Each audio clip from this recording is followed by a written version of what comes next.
ሰላም ጤና ይስጥልኝ። ይህ የአማርኛ መጽሐፍት የዩቲዩብ የትረካ ቻናል ነው። በዚህ ቻናል ዘወትር ሰኞ፣ ረቡዕ እና አርብ ምሽት 3 ሰዓት ላይ የተመረጡ የአማርኛ መጽሐፍት ትረካዎችን ወደ እናንተ እናደርሳለን።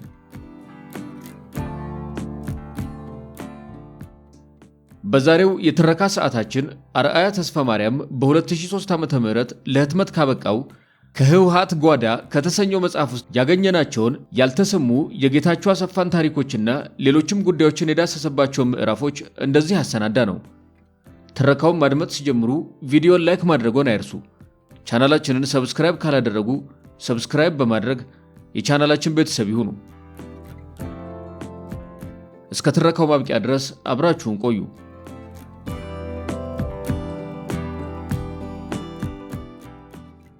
ጌታቸው አሰፋ ተወልዶ ያደገው የትግራይ ዋና ከተማ በሆነችው መቀሌ ከተማ ነው። አዲስ አበባ መጥቶ እነመለስ ዜናዊ በተማሩበት ጀነራል ዊንጌት ትምህርት ቤት በመግባት ተምሯል። ጌታቸው አሰፋ ታዳጊ ወጣት እያለ ነበር ህወሓትን የተቀላቀለው። ታዕሊም ወይም ወታደራዊ ስልጠና ከወሰደ በኋላ ክፍለ ህዝብ ውስጥ ተመደበ። እዚያ ምድብ ላይ እየሰራ እያለ በ1969 ዓ.ም በፓርቲው ውስጥ ህንፍሽፍሽ ተብሎ የሚጠራው ክፍፍል ተፈጠረ። በዚህ የፓርቲው ከፍተኛ ቀውስ አውራጃዊነት፣ ጎጥና ቡድን ጎራ ለይቶ መናቆር፣ መፈራረጅ በአመራሩ መካከል ተከሰተ። ህንፍሽፍሽ ህወሓት ከመበተንና ከመጥፋት ለጥቂት የዳነበት ክስተት እንደሆነ ነባር የድርጅቱ አመራሮች ይገልጻሉ። ከስብሃት ወይም መለስ ቡድን በተቃራኒ ቆመው ፍጥጫ ውስጥ ከገቡት የፓርቲው አመራር አባላት ጎራ ውስጥ ጌታቸው አሰፋ ይገኝበት ነበር። እነ ስብሃት በተለመደ የሴራ ፖለቲካዊ መንገድ የበላይነቱን በመያዝ ተቀናቃኝነታቸውን አመራር ኃይል ወይም ቡድኑን በማስወገድ ሁሉንም ባዶ 6 ተብሎ በሚጠራው እስር ቤት ከተቷቸው። ጌታቸው አሰፋም አንዱ ታሳሪ ነበር።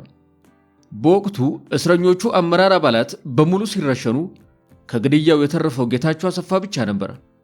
እርሱ ከግድያው የተረፈባቸው 2 ምክንያቶች እንደሆኑ ይነገራል። በወቅቱ የነበሩ የድርጅቱ አመራሮች በዕድሜ ከሌሎቹ ያነሰ ወጣት በመሆኑ አይረሸን ተብሎ እንደተረፈ ሲገልጹ፣ በሌላ በኩል ጌታቸው አብረውት ስለታሰሩትና በኋላም ስለተገደሉት አመራሮች ምስጢራዊ መረጃ ለነስብሃት አሳልፎ በመስጠቱ ከግድያው እንደተረፈም የሚናገሩ አሉ። አብዛኛው ታጋዮች ጌታቸው ከሞት ያመለጠው በሁለተኛው ምክንያት ለመሆኑ መረጃ አሳልፎ በመስጠቱ ፍንጭ የሚሰጠው ከስር ከተፈታ በኋላ የተሰጠው ኃላፊነት ነው ብለዋል። ጌታቸው ከተፈታ በኋላ የኃይል ኮሚሽነር ሆኖ ነበር የተመደበው። ባዶ 6 ተብሎ በሚጠራው የማሰቃያና የመግደያ እስር ቤት ውስጥ ከነክንፈ ጋር በኃላፊነት ተመድቦ ሰርቷል። ህወሓት ኢህአዴግ ወደ ስልጣን ከመጣ በኋላ ጌታቸው አሰፋ የፌዴራል ፖሊስ ምክትል ኮሚሽነር ሆኖ ሲመደብ ከእርሱ በላይ ዋና ኮሚሽነር ሐሰን ሽፋ ነበሩ። ጌታቸው ምክትል ኮሚሽነር ይባል እንጂ ስራው የደህንነት መዋቅር ዘርግቶ አፈና፣ ግድያና ስቃይ በንጹሃን ዜጎች ላይ መፈጸም መምራት ነበር። ለተወሰነ ዓመት በፌዴራል ፖሊስ ቆይቶ ወደ ደህንነት ቢሮ በመዛወር የክንፈ ገብረ መድህን ምክትል ሆኖ ቦታ እንዲይዝ ተደረገ። የንጹሃን ስቃይና መከራ የሚያስደስተው አረመኔው ጌታቸው በ1993 ዓ.ም ህወሓት ለሁለት መሰንጠቁን ተከትሎ የደህንነት ሹሙ ክንፈ ገብረ መድህን በተቀነባበረ የሴራ ወጥመድ እንዲገደል ከተደረገ በኋላ የደህንነት ቢሮውን በብቸኝነት ይዘውረው ጀመረ። በ1994 ዓ.ም ጌታቸው አሰፋ የክንፈን ቦታ ተክቶ እንደተሾመ በይፋ ቢገለጽም አስቀድሞ ቦታውን ተረክቦ ሲመራ መክረሙን በኢትዮጵያ ጋዜጣ ላይ መረጃ ወጥቶ ነበር። ይህ በድርጊቱ የርኩሳን ፊት አውራሪ የሆነው ግለሰብ ለመለስ ቡድን ቀንደኛ ድጋፍ ይሰጥ ስለነበር ነው ቦታውን እንዲይዝ የተደረገው። ከውጭ ጉዳይ መስሪያ ቤት አጠገብ የነበረው የደህንነት ዋና ቢሮ ጌታቸው ሲገባ ለእድሳት በሚል 10 ሚሊዮን ብር እንዲመደብ መደረጉ አስገራሚና አነጋጋሪ እንደሆነ የደህንነቱ ምንጮች ዋቢ በማድረግ ከላይ በተገለጸው ጋዜጣ መረጃው ከጌታቸው ሹመት ጋር ተያይዞ ተዘግቦ ነበር። የደህንነት ቢሮውን በ4 መምሪያ በመክፈል መኮንኖች ተብሎ የሚጠሩ አባላቱን ስብሰባ የጠራው ጌታቸው ለግል ጋዜጦች ወሬና መረጃ የምታቀበሉ ተጠንቀቁ፣ እንደርስባችኋለን፣ ስንደርስባችሁ ምህረት የለሽ ቅጣት ትከናነባላችሁ። እኔ መሾሜ በይፋ ሳይገለጽ መረጃው በጋዜጣ ወጥቷል። እዚህ ያላችሁ ናችሁ ወሬውን ያቀበላችሁት፣ አስቡበት በማለት ማስፈራሪያ ጭምር ሰነዘረ። የጭካኔውን ጥግ መልምሎ ባስቀመጣቸው ርህራሄ የለሽ አረመኔ ህሊና ቢሶች በኩል ማስፈጸሙን ተያያዘው። በጋምቤላ በምርጫ 97 በዩኒቨርሲቲ ተማሪዎች በተለያዩ ክልሎች ውስጥ በጅምላ የተፈጁ ንጹሃን ዜጎች በቂ ማስረጃ ናቸው። ጌታቸው አሰፋ ውሎና አዳሩ ሸራተን ሆቴል ነበር። በሼህ አልአሙዲን ቻርተር አውሮፕላን ብቻውን ተሳፍሮ ያሻው ሀገር ሲመላለስ ወጣት ቆነጃጀት ልጃገረዶች 2-3ቱን ከጉያው አድርጎ ነው። ደህንነት ቢሮ ብቅ የሚለው ጧት ቢሆንም ቆይታው ለ2 ሰዓት ላልሞላ ጊዜ ሲሆን ባንጎቨር ስሜት ውስጥ ሆኖ ሰራተኞች ላይ መጮህና ማንባረቅ የተለመደ ተግባሩ ነበር።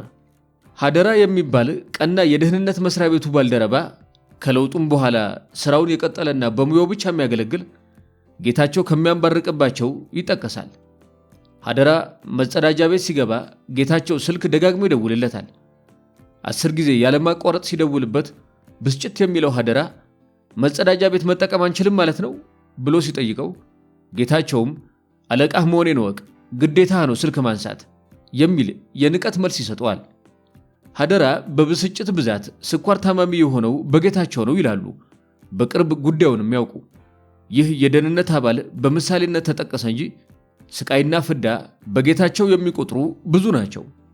እንዲህ አይነቱ የማማረር ድርጊት የሚፈጸምባቸው ግድያ፣ ስቃይ፣ አፈና በማይፈጽሙና በማያስፈጽሙ በተለያየ ሙያ ላይ የሚያገለግሉትን ነጥሎ ነው።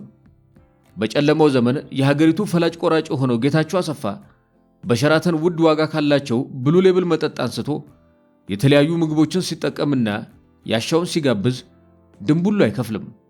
በቅንጡ መኝታ ክፍሎች ከ2 ሴት ልጃገረዶች ጋር ከሚፈጽመው ወሲብ በተጨማሪ በመጠጥ አቅሉን ሲስት በመናፈሻዎቹም ተመሳሳይ አሳፋሪ የድሪያ ተግባር ያካሂድ ነበር። በየዕለቱ ከሆቴሉ የሚጠቀመው ፍጆታው ከፍ ያለ በመሆኑ ሼሁ ምሬትና ቅሬታ ቢያድርባቸውም እርሱን መናገር ቀርቶ ማሰብ የማይሞከር በመሆኑ ውስጣቸው እያረረ ችለውት ኖረዋል። የመለስ ዜናዊ ሞት ተከትሎ ጠቅላይ ሚኒስትር ሆነው የተሾሙት አቶ ኃይለማርያም ደሳለኝ በጌታቸው አሰፋ ስውር ግልጽ ወከባና ክትትል ከሚደረግባቸው አንዱ እንደነበሩ ይጠቀሳሉ። አቶ ኃይለማርያም ቢሮአቸው ስራ ተቀምጠው የፕሮቶኮል ስነ ስርዓት በጣሰ በማናለብኝነት አብጦ ጸሐፊውን ብሎም የፕሮቶኮል ሽሞቹን አልፎ ያውም በግልምጫ ተራምዶ በር ሳይቆረቁር በሚያስደነግጥ አኳኋን መዝጊያውን በኃይል በርግዶ መግባት የተለመደ የጌታቸው ተግባር ነበር። የጠቅላይ ሚኒስትሩን ፕሮቶኮልና ጸሐፊ ብሎም ረዳቶች ከመገላመጥ አልፎ አንተ ኦነግ እንደሆንክ ደርሰንብሃል፣ አንተ ደመኛ ጠላታችን መሆንህን እናውቃለን፣ አንተኛው ሰርሳሪ እንደሆንክ ሰምተናል ወዘተ በማለት ብሔራቸውን በመንቀስ እየፈረጀ ለማሸማቀቅ ለማስፈራራት ከመሞከር ባሻገር እርምጃ እንደሚወስድባቸው ጭምር በዛቻ ይናገራቸው እንደነበር የጌታቸው ማስፈራሪያ የደረሰባቸው የቢሮ ባልደረቦች ይናገራሉ።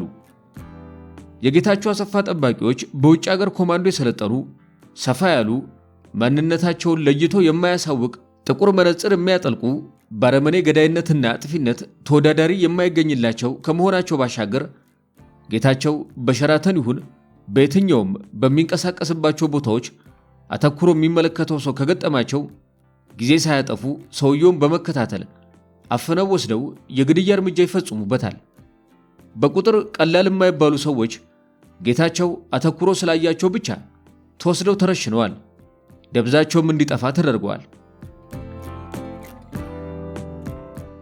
በ2010 ዓ.ም በህዋት ኢህአዴግ የለውጥ አብዮት ሲቀጣጠል አቶ ኃይለማርያም ከስልጣን መልቀቃቸው በይፋ ሲታወጅ ስልጣን ከህዋት አሳልፈን አንሰጥም በሚል በጀነራል ሳሞራ የኑስ የሚመራ የህዋት ጀነራሎች የተወጣጡበት ወታደራዊ መንግስት ጊዜያዊ በሚል ስልጣን ከመዳፋቸው እንዳይወጣ የሙከራ ሩጫ ካደረጉት በዋናነትም ሴራውን ከጠነሰሱት አንዱ ጌታቸው አሰፋ ነበር።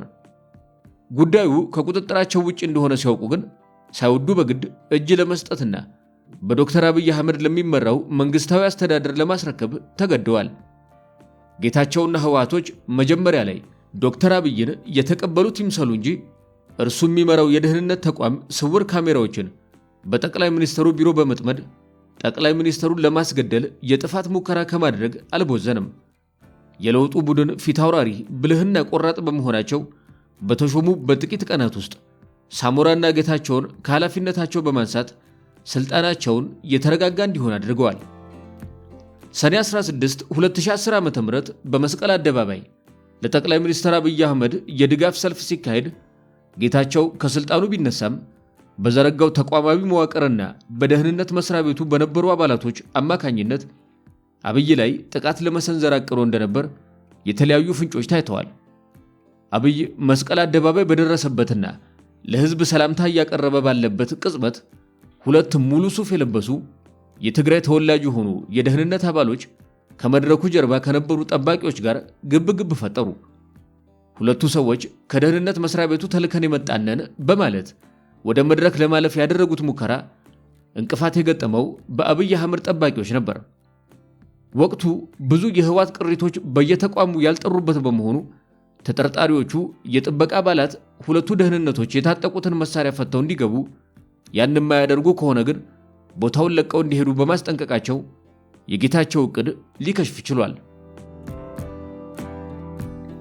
በሰዓቱ ጠባቂዎቹ ተዘናግተው የደህንነት አባላቱን ከነመሳሪያቸው ቢያሳልፏቸው የቦምብ ፍንዳታውን ተከትሎ በሚፈጠረው ግርግር ውስጥ ከጀርባ ጠቅላይ ሚኒስትሩ ላይ ጥቃት ከመሰንዘር ወደ ኋላ እንደማይሉ መገመት ከህወሓት የጀርባ ግድያ አኳያ ስህተት ነው ተብሎ አይታሰብም። ጌታቸው አሰፋ ከሰኔ 16 ግድያ ዕቅድ ቀደም ብሎ አሜሪካ ሚኒያፖሊስ 3 ልጆቹንና ሚስቱን ይዞ ሾልኮ ሄደ። ሼሁ እንደገዙለት በሚነገረው ነገር ግን ጌታቸው እንዳሻው በሚዘውራት ሀገር ዘርፎ የወሰደው ነው በሚባልበት $1 ሚሊዮን ወጪ የተገዛው ልዩና ዘመናዊ ቪላ ቤተሰቡን በማስገባት የተንደላቀቀ ኑሮ እንዲገፋ አድርጓል። ጌታቸውን ጨምሮ አባይ ፀሐዬ፣ ስዩም መስፍን፣ አባዲ ዘሞ፣ አባይ ወልዱ፣ አዜብ መስፍን በአንድ ባለሀብት ስም የተሸመተ የመሳሰሉት በአሜሪካና አውስትራሊያ ዘመናዊ ውድ መኖሪያ ቪላዎችን ሸምተዋል። ቤተሰቦቻቸውን አስፍረዋል።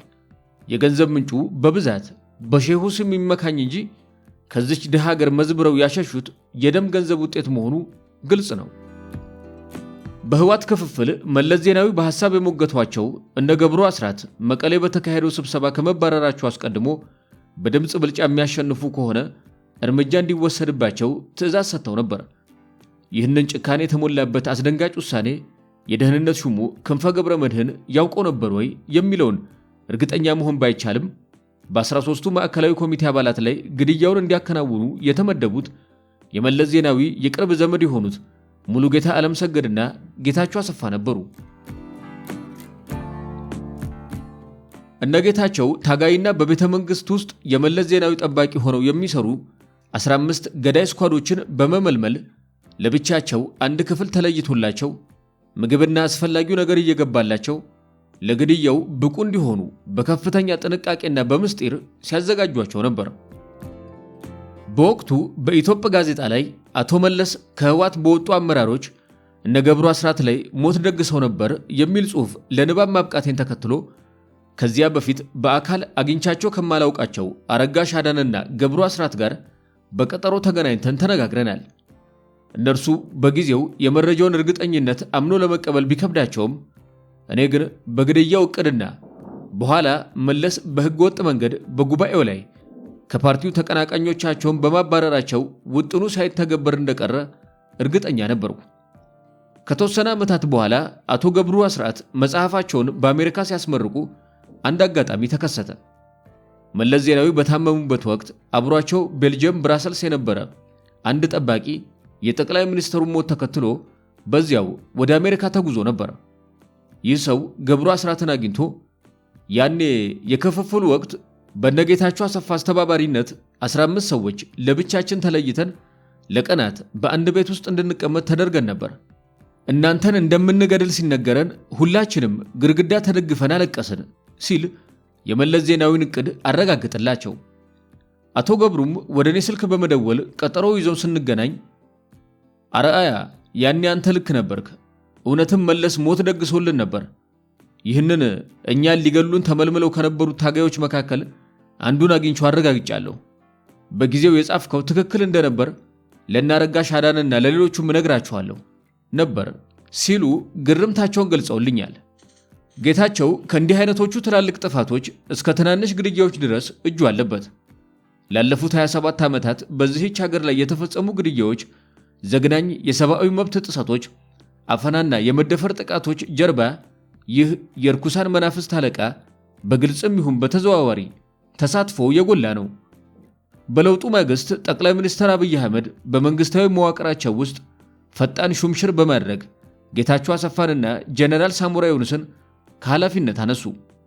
መከላከያውን በበላይነት ይመሩ የነበሩት ሳሞራን በክብር ለማሰናበት ይፋዊ ሽኝት በተዘጋጀበት ሂደት የህወሓት ኢህአዴግ የደህንነት ተቋም በዜጎች ላይ አረመናዊ ተግባር እንዲፈጽምና በሁለንተናዊ ጉልበቱ እንዲፈረጥም ያደረገው ጌታቸው አሰፋ በደህንነት ተቋም ውስጥ የነበሩ በተለይም ከእርሱ ቀጥተኛ ትዕዛዝና ከህወሓት የጥፋት ተልዕኮች ጋር ቀጥተኛ ግንኙነት ያላቸውን ፋይሎች ሙሉ በሙሉ በማጥፋት ሹልክ ብሎ ወደ መቀሌ ተጓዘ።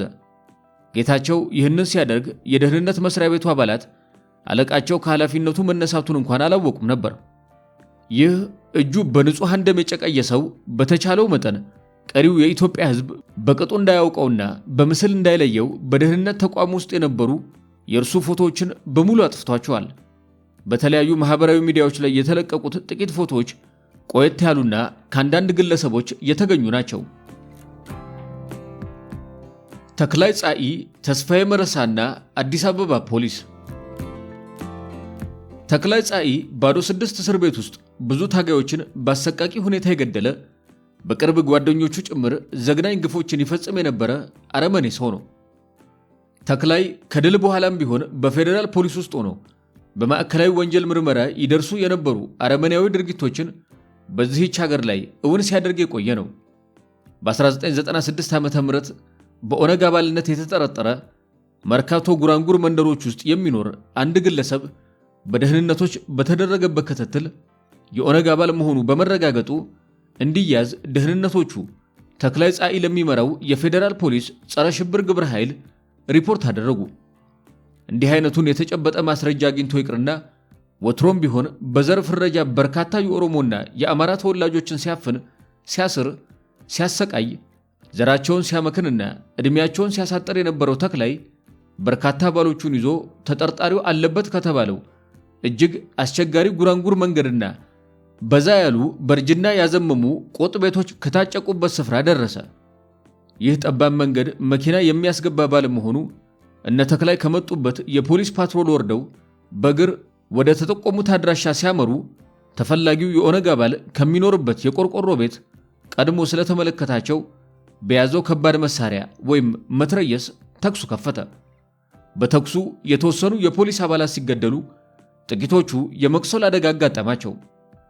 በወቅቱ ጥይት ከየት ቦታ እንደሚተኩስ ያላወቀውና በድንጋጤ የራደው ተክላይ ጻኢ ሽጉጡን አውጥቶ መንገድ ላይ ይተላለፉ የነበሩ 10 ሰላማዊ ሰዎችን፣ አዛውንቶችን ሳይቀር ተኩሶ ገደለ። ይህ ሰው በጣም ወንጀለኛ፣ ቅንጣት ርህራሄ ያልፈጠረበት፣ ከርኩሰት ጋር ፍቅር የወደቀ እንደሆነ በፌዴራል ፖሊስ ውስጥ አብረውት የሰሩ ባልደረቦቹ ጭምር ይናገራሉ። ተክላይ በለውጡ ዋዜማ አካባቢ ባሉ ጥቂት ቀናት ቤተሰቦቹንና የሰረቀውን በርካታ ገንዘብ ይዞ ከሀገር ወጥቶ በአሁኑ ወቅት በአሜሪካን ሀገር ቤት ገዝቶ እየኖረ ነው። የእርሱ ሌላኛው የጥፋት መንትያ ተስፋዬ መርሳ ነበር። ሻለቃ በፍቃዱ ቶሌራ በኃላፊነት እንዲነሱ ከተደረገ በኋላ የአዲስ አበባ ፖሊስ ኮሚሽን ዋና ኮሚሽነር ሆኖ የተተካው ተስፋዬ በሌብነትም በግፈኝነትም ይታወቃል። ተስፋዬ መረሳ የመዲናዋ ፖሊስ ኮሚሽነር በሆነበት ወቅት ምርጫ 97ን ተከትሎ በሰኔ ወር በተቀሰቀሰ አመጽ የተፈጸሙ ግድያዎች ላይ ድርሻው ከፍተኛ ነበር። ጥቅምት 22 ቀን 1998 ዓ.ም የተነሳው አመጽ የበርካታ አዲስ አበባን ሕይወት ቀጥፎ ከተፈጸመ በኋላ የህዋቱ ተስፋዬ በየወረዳው ፖሊስ ጣቢያ የሚገኙ አዛዥ፣ ምክትል አዛዦች፣ ሌሎች ከፍተኛ የፖሊስ አባላትና ኃላፊዎች የነበሩ ከ4000 በላይ የሚሆኑትን በኮሚሽኑ የመሰብሰቢያ አዳራሽ ጠርቶ በጸያፍ ቃል ክብራቸውን እያንቋሸሸ በይፋ ሰድቧቸዋል። በግልጽ እንደሚታወቀው ምርጫውን ተከትሎ በወርሃ ሰኔም ሆነ ብዙ ህዝብ ባለቀበት የጥቅምት 1998 አመጽ ንጹሃን ዜጎች ላይ ግድያ የፈጸመው ፌደራል ፖሊስና አጋዚ ጦር እንጂ አዲስ አበባ ፖሊስ አልነበረም። መለስ ዜናዊ ሙሉ እምነት የነበራቸው በፌደራል ፖሊስና በአጋዚ ላይ ስለነበር አስፈላጊውን ትጥቅ ያሟሉትም ለነዚህ አካላት ነው። ሰኔ 1 ቀን 1997 ዓ.ም የመንግስት የጸጥታ ኃይሎች ንጹሃን ዜጎች ላይ ጥቃት በፈጸሙበት ወቅት ሰሜን ሆቴል አካባቢ ዝም ብሎ ወደ ንጹሃን ሰዎች ላይ ያለ ርህራሄ ይተኩስ የነበረ ፌደራል ፖሊስ ላይ አንድ የአዲስ አበባ ፖሊስ አባል የያዘውን ክላሽ ወደ ፌደራሉ በማዞሩ አይበቃህም እንዴ በሚል በጥይት ገድሎት ማምለጡ በወቅቱ አጋዚ ጦርና ፌደራል ፖሊስ ምን ያህል የከፋ እርምጃ በደፈናው ይወስዱ እንደነበር ያሳያል። በዚህ የወርሃ ሰኔ መጀመሪያ ቀናት ግድያ በረከት ስምዖንና ሽመልስ ከማል በመገናኛ ብዙሃን ላይ ቀርበው ስለተገደሉት ሰዎች ሲናገሩ ባንክ ሊዘርፉ እስረኛ ሊያስፈቱ ነበር የሚል ምክንያት አቀረቡ። ግን ይህ ህዝብ ያልተቀበለው የዓመቱ ድንቅ ውሸት ሆኖ ተመዘገበ። ሰኔ 2 ቀን 1997 ዓ.ም ተክለ ሃይማኖት አካባቢ አንድ የጋራጅ ሰራተኛ የሆነ ወጣት እናቱ የቶክስ ድምፅ ሰምተው በድንጋጤ ልጆቼን ብለው ሲወጡ ግንባራቸውን በጥይት ተመተው ተገደሉ። ይሄ ወጣት በወቅቱ በአሜሪካን ድምፅ ራዲዮ የአማርኛ ፕሮግራም ቀርቦ እናቴን ከገደሏት በኋላ የሰጡት ምክንያት በጣም የሚያሳምም ነው። በ65 ዓመቷ የትኛውን ባንክ ልትዘርፍ የትኛውንስ እስረኛ ልታስፈታ አቅም ይኖራታል? ሁለቴ እናቴን ገደሏት በማለት እውነታውን በግልጽ አስቀመጠ። በኤፍኤም 97.1 ራዲዮ ጣቢያ የስፖርት ፕሮግራም አዘጋጅ የነበረው ጋዜጠኛ ፍስሐ ተገኝ አውቶቡስ ተራ አካባቢ ባለው አዲስ ከተማ ትምህርት ቤት ደጃፍ የ9 ዓመት ታዳጊን አጋዚ ጦር አንበርክኮ በጥይት ጭንቅላቱን ደጋግሞ መጥቶ ሲገለው ወደ ሥራ በሚጓዝበት አጋጣሚ ተመለከተ። የምሳ ሰዓት ዜና ለማንበብ ራዲዮ ጣቢያው ሲደርስ ከተሰጡት 5 ዜናዎች መካከል እስረኛ ለማስፈታትና ባንክ ሊዘርፉ የነበሩ ሰዎች ላይ የጸጥታ ኃይል እርምጃ ወሰደ የሚለውን ሳያነበው ዘለለው።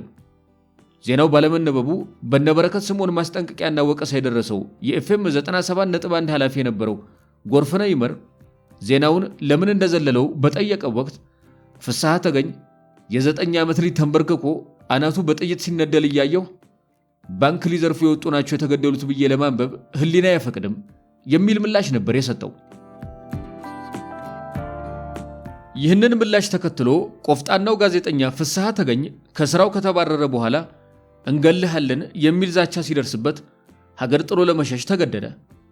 በ1998 ዓ.ም ጥቅምት 22 ቀን ዘግናኝ ግድያ በአጋዚ ጦርና በፌደራል ፖሊስ አባላት ከተፈጸመ በኋላ የአዲስ አበባ ነዋሪ በግምገማ እያሳለፈ በየወረዳው ለአዲስ አበባ ፖሊስነት ያጫቸው የመለመላቸው መኮንኖችና ተራ ፖሊሶች የሆኑ 4000 አባላትን ተስፋዬ መረሳ ውይይት እናካሄዳለን በሚል ሰበሰባቸው።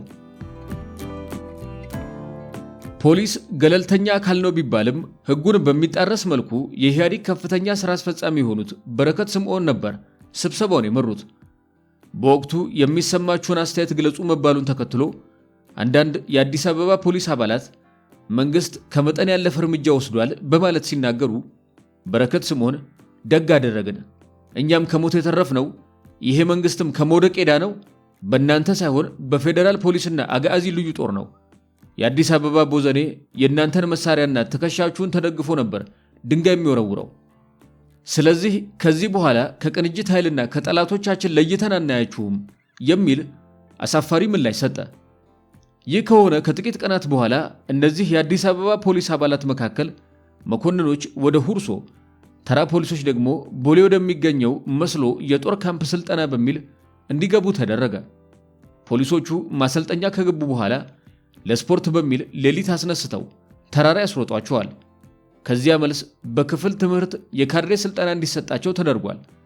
ዋነኛ የሥርዓቱ ካድሬ የማስታወቂያ ሚኒስትር እንዲሁም የኢትዮጵያ ቴሌቪዥን ሥራ አስኪያጅ የነበረውና በጣም ብዙ ታጋዮች እንዲገደሉ በማድረግ ከፍተኛ ወንጀል የፈጸመው ዘርአይ አስገዶም የፖሊስ አባላቱን በማሰልጠኛ ሰብስቦ ማንን እንደመረጣችሁ ገምግሙ፣ ሂስ ራሳችሁን አድርጉ፣ አጋልጡ የሚል አጀንዳ ከፈተ።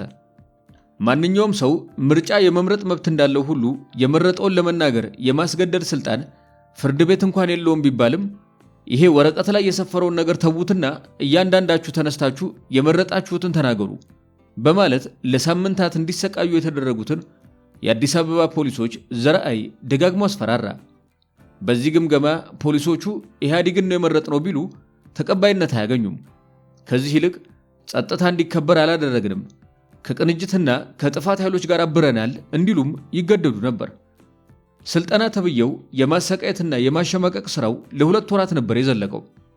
በዚህ ሁኔታ የተማረሩ የአዲስ አበባ ፖሊስ አባላት በአንድ ቀን ብቻ 200 ያህሉ በቃ እኛ ስራውን ለቀናል ሲሉ አቋማቸውን ይፋ አደረጉ። በእርግጥም በተለያየ ግምገማ ሰበብ የአዲስ አበባ ተወላጅ የሆኑት የከተማው ፖሊስ ኮሚሽን አባላት እንዲለቁ ይፈለግ ስለነበር የተደረገውም የሆነውም ያ ነበር። በጊዜው ወደ ስራ የተመለሱት በጣም ጥቂቶች ናቸው። አንዳንዶቹ በክልል ስራ ላይ እንዲመደቡ የተደረጉ ቢሆንም ሳይቀበሉት ቀርተዋል። ውፃ አይትበሎ ከምዝወፅ ግበሮ የሚል መርህ አላቸው ህወሓቶች። ውጣ ትበለው ግን እንዲወጣ አድርገው እንደማለት ነው።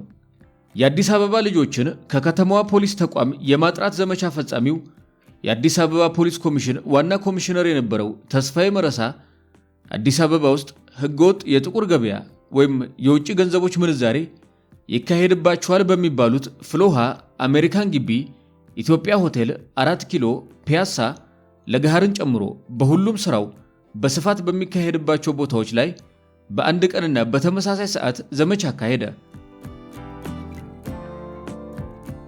ድርጊቱ በተፈጸመበት ዕለት ረፋድ 4 ሰዓት ላይ ደህንነቶች በየበሩ እንዲቆሙ ተደረገ። በእኩል ሰዓትና ደቂቃ በስልካቸው በተሰጠ ትዕዛዝ ወደ ውስጥ እንዲገቡ ከተደረገ በኋላ $4 ሚሊዮን በብዙ ሚሊዮን የሚቆጠር የኢትዮጵያ ብር ተሰብስቦ በኃይል ጭምር ተወሰደ። በወቅቱ አሜሪካን ግቢ አካባቢ ከነበሩ ዶላር መንዛሪዎች መካከል $2 ሚሊዮን እና ብር በላይ የተወሰደባቸው ግለሰቦች ራሳቸውን ለማጥፋት ተገደዋል። በዘመቻው $4 ሚሊዮን እንዲሰበሰብ ያደረገው ተስፋዬ መረሳ በኃይል የነጠቀውን ገንዘብ ይዞ የሸሸው ወደ አሜሪካ ነው። ቤተሰቦቹንም ከተወሰነ ጊዜ በኋላ ከኢትዮጵያ አውጥቶ አሜሪካ አስገብቷቸዋል። ተስፋዬ ዘግየት ብሎ ወደ ኢትዮጵያ ይመላለስ ነበር። ስርዓቱ ሌብነትን የሚደግፍና የሚያበረታታ ስለሆነ ደጋግሞ ወደ ኢትዮጵያ ቢመጣም የሰው ሕይወት ስለነጠቀው ዘረፋው የጠየቀው የለም። ተስፋዬ ይህንን ከፍተኛ የሆነ ገንዘብ ዘርፎ የወጣበትን ምክንያት ለአንዳንድ ለሚቀርቡት ሰዎች ሲናገር ሸራተን መዝናናት አልቻልኩም፣ እነ ስብሃት አቅምህን አውቀህ እዚያው የለመድከው ግሮሰሪ ላይ ጠጣ፣ እዚህ ከኛ ጋር እየተጋፋህ ነው፣ አርፈ ብትቀመጥ ይሻልሃል፣ ጭራሽ የክልል 14 ፖሊስ ኮሚሽን ስላደረግንህ መጥገብህ ነው ወይ ስላሉኝ ነው የሚል ምክንያት አቅርቧል። ግን ምንም ማለምን ምክንያቱ አሳማኝ አልነበረም።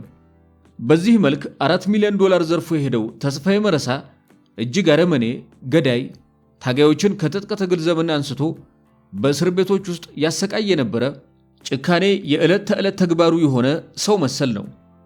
ማዕከላዊ ወንጀል ምርመራ ውስጥ በሽብርተኝነት ተይዘው ከፍተኛ ግፍ ለተፈጸመባቸው በርካታ ዜጎች ጉዳትና ህልፈት ተጠያቂ የሆነው ተክላይ ጻኢ ጠቅላይ ሚኒስትር አብይ አህመድ በተመረጡ በቀናት ልዩነት በቦሌ ዓለም አቀፍ አውሮፕላን ማረፊያ ቀጥ ብሎ ሲወጣ አንድም የጠየቀው የጸጥታ አካል አልነበረም። ተክላይ ጻኢ እነዚያ በርኩሳን መናፍስት የተሞሉ ገራፊና ገዳዮችን የሚመለምልና የሚያሰማራ ስንት ሰው ጥፍር እንደነቀሉና ቶርች እንደገለበጡ ምን ያህሉን እንዳስወገዱ የሚገመግም በሚፈለገው የስቃይ ልክ ስራቸውን በአግባቡ አልሰሩም የሚላቸው ላይ የቦታ ሽግሽግ የሚያካሂድ ነው። ተክላይ ጻኢ በደህንነት ተቋሙና በማዕከላዊ ወንጀል ምርመራ ውስጥ በተመሳሳይ አረመናዊ ድርጊቶችን በመፈጸምና በማስፈጸም ከሚታወቀው ረታ ከሚባለው ግለሰብ ጋር በመሆን በርካታ ሴት እስረኞች ላይ ዘግናኝና አሳፋሪ ግፎችን ፈጽሟል። ረታና ተክላይ በተጠቀሱት ተቋማት ውስጥ ከባድ የሰብአዊ ጥሰት ከፈጸሙባቸው በርካታ ሴቶች መካከል የኦሮሚያዋ ጫልቱና የጎንደሯ ቀለብ ወይም አስቴር ስዩም ግንባር ቀደም ተጠቃሾች ናቸው።